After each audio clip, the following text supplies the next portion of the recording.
ஹாய்ங்க, welcome to மனோவின் healthy சமையல். So நம்மளோட கிச்சன்ல நம்ம இன்னைக்கு என்ன பண்ண போறோம்னு பாத்தீங்கன்னா பாவக்காய் பொரியல் தான் பண்ண போறோம். ஸோ பாவக்காய் நிறைய பேருக்கு பிடிக்காது, எஸ்பெஷலி குழந்தைங்க வந்து சுத்தமா சாப்பிடுறது கிடையாது. நிறைய பேர் அதை ஒதுக்கிடுறாங்க.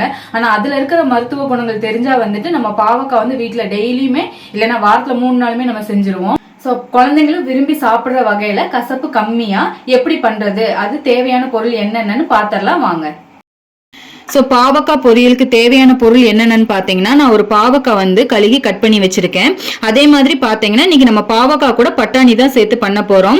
பட்டாணி போடும்போது என்ன பண்ணணும்னா பாவக்காயோட கசப்பு கொஞ்சம் குறைச்சிரும், குழந்தைங்களும் விரும்பி சாப்பிட்டுக்குவாங்க. ஸோ பட்டாணி ஒரு கப்பு நைட்டே ஊற வச்சு அதையும் கழுகி வச்சிருக்கிறேன். இப்போ கருவேப்பிலை கொஞ்சம் எடுத்திருக்கேன், ஒரே ஒரு தக்காளி மீடியம் சைஸ் கட் பண்ணி வச்சிருக்கேன், ஒரு பெரிய வெங்காயம் அதையும் சின்ன சின்னதாக கட் பண்ணி வச்சிருக்கேன், ஒரு 5 பல்லு பூண்டு கட் பண்ணி வச்சிருக்கேன், சின்ன வெங்காயம் பார்த்தீங்கன்னா ஒரு 4 சின்ன வெங்காயம் கட் பண்ணி வச்சிருக்கேன். பொடின்னு பார்த்தீங்கன்னா மிளகா பொடி 1 ஸ்பூனும் அதுக்கப்புறம் மஞ்சத்தூள் வந்து ஒரு 1/2 டீஸ்பூனும் போதும். இவ்வளவுதான் நம்ம வந்து பாவக்காய் பொரியல் செய்யறதுக்கு தேவையான பொருள். எப்படி செய்யலாம்னு பார்த்துடலாம் வாங்க. அதுக்கு முதல்ல வந்து நீங்க பட்டாணி வந்து ஒரு விசில் விட்டு வேக வச்சு எடுத்துருங்க. ஒரு விசில் விட்டு இறக்கியாச்சு. ஸோ நம்ம பட்டாணி வெந்துருச்சு. இப்போ நம்ம வந்து பொரியல் தாளிச்சு விட்டுறலாம். ஸோ ஒரு பாத்திரம் வச்சு 2 ஸ்பூன் நல்லெண்ணெய் ஊற்றிக்கோங்க. எண்ணெய் சூடானதுக்கு அப்புறம் கொஞ்சம் கடுகு போட்டுருங்க, சின்ன வெங்காயம், வெள்ளை பூண்டு, நம்ம கட் பண்ணி வச்சிருக்க ஒரு பெரிய வெங்காயம், இதெல்லாம் போட்டு நல்லா வணக்கி விடுங்க.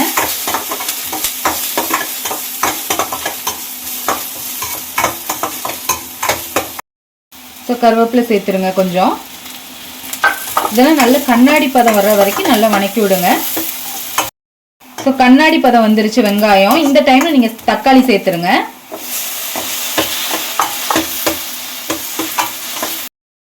ஸோ தக்காளி நல்லா வணங்கிடுச்சு. இப்போ பாவக்காய் சேர்த்துருங்க.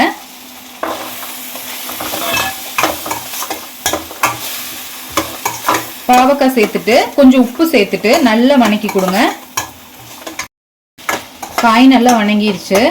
இப்போ பொடி சேர்த்துடலாம், மஞ்சத்தூளும் மிளகா பொடியும். இவ்வளோதான் இதுக்கான பொடி.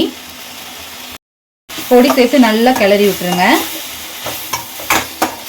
இப்போ நம்ம பட்டாணி வேக வச்சோம் இல்லையா, பட்டாணி வேக வச்சு எடுத்ததுலயே கொஞ்சம் தண்ணி இருக்குது. ஸோ அந்த தண்ணியை கொஞ்சமா ஊத்திடலாம். இதுல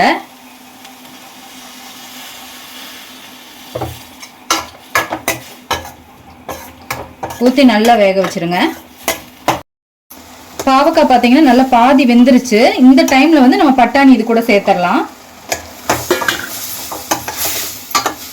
நல்லா கிளறி விட்டு ஒரு மூடி போட்டு நல்லா வேக வச்சிருங்க. இது ரெண்டும் ஒண்ணா மிக்ஸ் ஆகி வெந்து வரும்போது பாவக்காயோட டேஸ்ட்டும் பட்டாணியோட டேஸ்ட்டும் ஒன்னா சேர்ந்து அந்த கசப்பு தன்மை வந்து குறைஞ்சு நமக்கு நல்ல ஒரு டேஸ்டான பாவக்காய் பொரியல் வந்து ரெடி ஆயிரும். ஒரு மூடி போட்டு மூடி வச்சு கொஞ்ச நேரம் வேக வச்சிருங்க. ஸோ நம்மளோட பாவக்காய் பட்டாணி பொரியல் வந்து ரெடி ஆயிடுச்சு.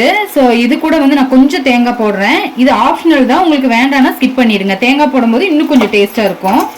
அவ்வளோதான், நம்மளோட பொரியல் வந்து தண்ணியெல்லாம் வற்றி கரெக்டான அந்த பதம் வந்துருச்சு. இப்போ நம்ம இதை வேற ஒரு பாத்திரத்தில் மாற்றிடலாம். நம்மளோட சுவையான பாவக்காய் பட்டாணி பொரியல் வந்து ரெடி ஆயிடுச்சு.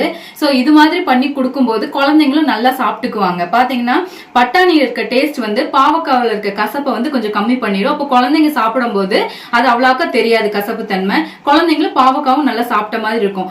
நீங்க இந்த பாவக்காய் பொரியல் பண்ணும்போது நீங்க பாவக்காய் பொரியல பட்டாணி மட்டும்தான் போடணும்னு கிடையாது. நீங்க அதே மாதிரி கருப்பு சுண்டல் போட்டுக்கலாம், அதுக்கப்புறம் பச்சை பயிர் போட்டுக்கலாம், முளைக்கட்டின பயிரும் கூட சேர்த்து இது மாதிரி நீங்க செஞ்சு கொடுக்கலாம். பாத்தீங்கன்னா நம்மளோட சுகர் வந்து கண்ட்ரோல் ஆகுறதுக்கு இது ரொம்ப உதவியா இருக்கு. நம்மளோட இன்சுலின் செக்ரீஷனை வந்து இது அதிகப்படுத்துது. உடல் எடை குறையணும்னு நினைக்கிறவங்க வந்து பாவக்காய் பட்டாணி சேர்த்து சாப்பிடும்போது நமக்கு ஒரு நல்ல டயட் ஃபுட் ஆன மாதிரி ஆயிடுச்சு. ஸோ நீங்களும் ட்ரை பண்ணி பாருங்க. அதே மாதிரி பாத்தீங்கன்னா இது நம்மளோட ஜீரண சக்தியை வந்து அதிகரிக்குது, நோய் எதிர்ப்பு சக்தியும் வந்து அதிகரிக்குது. ஏன்னா பாவக்கால விட்டமின் சி இருக்கனால நமக்கு நோய் எதிர்ப்பு சக்தி வந்து அதிகரிக்குது. ஸோ ஆரோக்கியமா சமைங்க, சந்தோஷமா சாப்பிடுங்க. இது மாதிரி ஹெல்தியான சமையல் குறிப்புக்கு மனோவின் ஹெல்தி சமையலை ஃபாலோ பண்ணுங்க. அடுத்து ஒரு நல்ல வீடியோல பார்க்கலாம். Bye bye.